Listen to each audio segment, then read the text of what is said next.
다만 기획 단계에서 욕심을 조금 과하게 부렸을 수는 있을 것 같아. 우선 예쁜 컬러를 만들려다 보니까 조금 다양하게 들어간 편인데 입술이 사막같이 건조해지는 거야. 요즘 유행하는 틴트의 구순염 얘기 들어봤어요? 요즘 말 많았잖아. 내가 한 14년에서 15년 정도 지금 화장품 개발 일을 하고 있는데 그 중에 절반을 색조 브랜드에 있었단 말이야. 근데 그때 립 제품 때문에 입술에 염증이 생겼다? 구순염에 걸렸다? 이런 얘기를 들어봤었나 하는 생각을 하게 되더라고. 이게 흔하지가 않다 보니까 사실 나한테도 구순염이라는 질병이 굉장히 생소해서 이게 뭔지 조금 찾아봤어. 구순염이라는 게 쉽게 말하면 입술이 붓고 따갑고 각질이 일어나거나 갈라지는 염증이라고 해. 우리가 보통 입술이 트네 하고 넘기는 경우도 사실은 가벼운 구순염의 초기 단계일 수 있다고 하더라고. 아무래도 입술은 피지선이 없고 피부층도 얇아서 수분이 증발하기 쉬운 부위거든. 저도 요즘 이슈되는 그 제품 가지고 있거든요. 근데 저는 별 문제 없었는데 언니는 어때요? 많은 분들이 적색 202호가 원인 아니냐고 하는 것 같던데 이게 연관이 있는 거예요?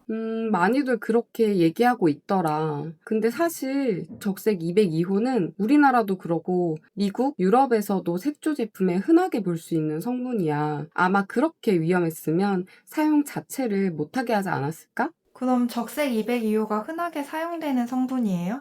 그럼 틴트도 그렇고 요즘 순하다고 생각하는 컬러 립밤에도 안 들어간 제품 찾는 게 더 어려울 거야. 예를 들면 다들 많이 쓰고 있는 디올 립밤이라던가 맥 립스틱, 헤라 센슈얼 누드밤이라든지 아마존에서 1위라고 하는 멜릭서 비건 립 버터에도 들어가 있어.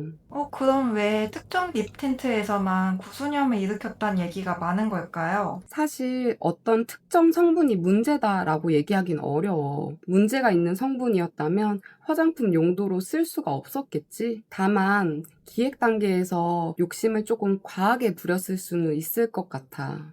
어떤 거예요? 글로시하지만 끈적여서 입술에 답답함이 없고 착색이 잘 되는 틴트를 만들기 위한 욕심? 결론적으로는 확실히 그런 제품이기는 해. 우선 예쁜 컬러를 만들려다 보니까 색소의 종류가 조금 다양하게 들어간 편인데 보통 유기색소, 무기색소를 같이 쓰더라도 한 5가지 내외로 이제 넣는 편인데 이 제품에는 7, 8가지가 들어가 있더라고. 그렇다 보니까 이 색소의 분산이라든지 안정화를 시키기 위한 부가적인 성분을 다양하게 쓸 수밖에 없었을 거야. 두 번째는 이 색소가 입술에 착색되려면 각질 사이를 느슨하게 만들어줘야 색소가 잘 스며들게 돼. 그래서 각질 사이를 부드럽게 만들어주면서도 입술에 착색될 수 있도록 하는 옥틸도 데카놀이나 변성 알코올이 이 전성분 최상단에 위치해 있더라고. 그만큼 확실하게 틴트의 역할을 하길 바랬던 것 같아. 반면에 느슨해진 각질층 사이를 채워줄 수 있는 보습 성분이 부족하더라고.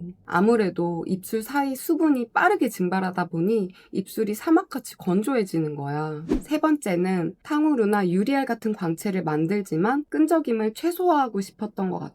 아무래도 보습제 가지고는 탕후루 같은 광채를 만들 수 없기도 하고 끈적임이나 틴트 유지력에 영향을 줄 수가 있거든. 여기저기 묻어나는 거지. 그래서 에틸 셀룰로스나 페닐디 메치콘으로 이제 입술 표면에 코팅막을 형성해서 반짝여 보이도록 만들어졌어. 이게 문제는 아니지만 보습이 충분하지 않은 상태에서 입술 표면에 막이 형성되다 보니까 입술 안쪽은 더 마르고 건조하다고 느낄 수 있는 거지. 근데 성분표에 보면 히알루론산이 엄청 많이 들어갔던데 왜 보습이 부족하단 거예요? 전성분 함량이 순서대로 적고 있는 건 알고 있지? 성분표를 보면 향유나 색소보다 뒤에 있는 게 보여? 틴트에서 향유가 0.0 몇 프로 정도 들어가고 많이 넣는다고 해봐야 0.1에서 0.2 사이 정도란 말이야. 근데 히알루론산이 그거보다 더 뒤에 있잖아. 사실상 이걸로 보습 효과가 있다고 보기는 어려운 거지. 그럼 색소, 연화제, 부족한 보습력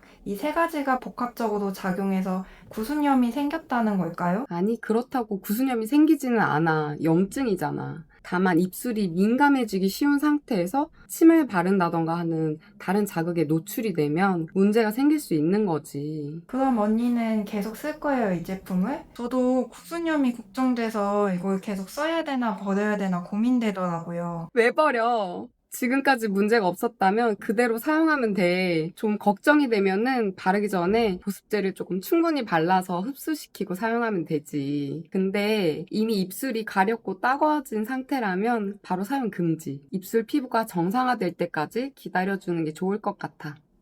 영상이 유익하셨다면 좋아요, 구독, 또 궁금하신 성분이나 제품이 있다면 댓글로 남겨주세요. 그럼 안녕!